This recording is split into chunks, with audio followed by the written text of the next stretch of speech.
డబ్బున్న వాళ్ళు అగ్రకులాలే ఉన్నత చదువులు చదువుకోవాలి, చదువుకునేవారు. అలాంటిది మరి ఏదైతే అన్న నందమూరి తారక రామారావు గారు బీసీలను అక్కను చేర్చుకున్నారు, అదే విధంగా బీసీలు అన్ని రంగాల్లోనూ మరి అన్ని విధాలుగా బాగుండాలనే ఉద్దేశంతో మాన్యశ్రీ ముఖ్యమంత్రి చంద్రబాబు నాయుడు గారు ఎంత ఖర్చైనా పర్వాలేదు, మీరు వాళ్ళకు నాణ్యతమైన కోచింగ్ ఇచ్చి వాళ్ళని సహకరించవలసిందిగా కూడా ముఖ్యమంత్రి గారు ఆదేశించారన్న విషయం కూడా తెలుస్తూ, అదే విధంగా మరి గత 5 సంవత్సరాలుగా మనం చూసాం బీసీ రెసిడెన్షియల్ గురుకుల పాఠశాలలు కావచ్చు, బీసీ హాస్టల్స్ కావచ్చు, మరి సివిల్ సర్వీస్ కోచింగ్ కావచ్చు, మెగా డిఎస్సి కావచ్చు, ఏ విధంగా గాలికి వదిలేశారో చూసాం. మరి మేము అధికారంలోకి రాగానే ఒక పక్క మెగా డిఎస్సి కోచింగ్ ఇచ్చాం, దాంతో పాటు సివిల్ సర్వీస్ కోచింగ్ ఇచ్చాం, second batch civil service coaching కూడా ఇప్పుడు మొదలు పెడుతున్నాం. మరి అదే విధంగా బీసీ హాస్టల్స్ కూడా మరి రెన్యువేషన్స్ చేస్తున్నాం, గురుకుల పాఠశాలలు కూడా రెన్యువేషన్స్ చేస్తున్నాం. మరి అదే విధంగా మరి ఆర్ఓ ప్లాంట్లు కావచ్చు, సీసీ కెమెరాలు కావచ్చు, మరి ఆల్రెడీ ఇన్వర్టర్స్ కూడా అన్ని చోట్ల ఫిట్ చేసేసాం.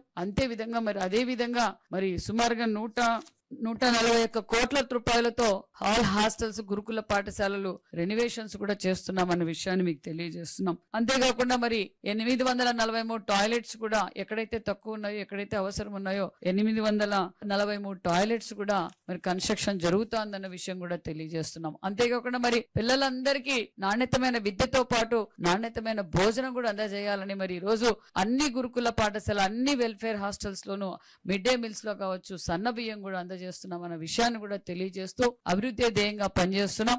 మరి బీసీ వెల్ఫేర్ ద్వారా మరి పిల్లలందరికీ తెలియజేసేది ఒకటే, wish you all the best. మీరందరూ సక్సెస్ కావాలి. మీకు ఇంకా కావాల్సినంత లైబ్రరీ మెటీరియల్ కూడా మేము అక్కడ పెట్టాం, ఇంకా కావాల్సినవి కూడా అందుబాటు చేయడానికి మేము మా డిపార్ట్మెంట్ అందరం సిద్ధంగా ఉన్నామన్న విషయం కూడా మీకు తెలియజేస్తున్నాం.